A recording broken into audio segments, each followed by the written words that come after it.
Quero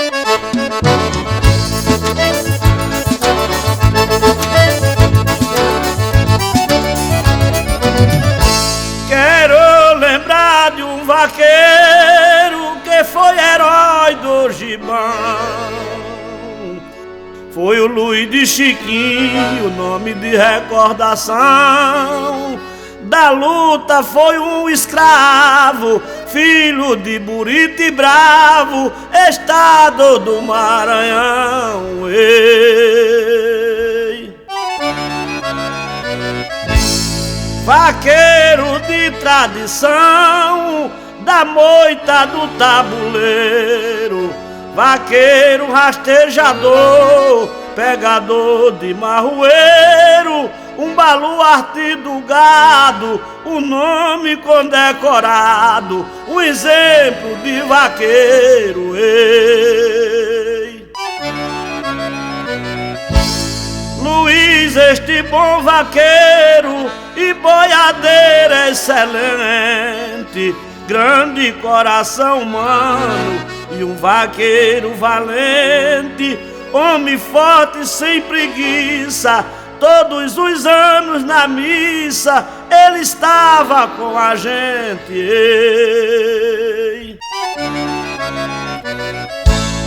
Da missa em Buriti e Bravo ele era organizador, junto com a sua esposa Osenia, a sua flor, Priscila, rainha do vaqueiro, o seu amor verdadeiro, o fruto do seu amor. Ei.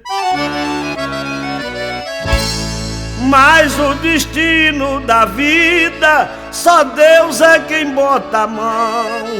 No ano 2007, data de triste aflição, 25 de novembro, às 13 horas eu me lembro, Luiz baixou para o chão. Ei.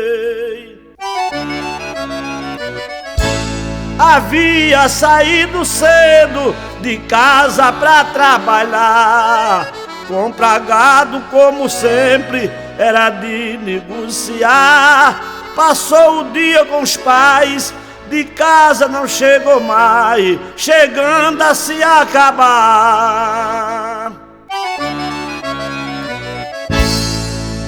Bem no povoado Caga, do lado da sua região, ao sair na outra estrada, foi triste a situação. Com a moto atropelou, aí Luiz se acabou, só resta a recordação. Ei.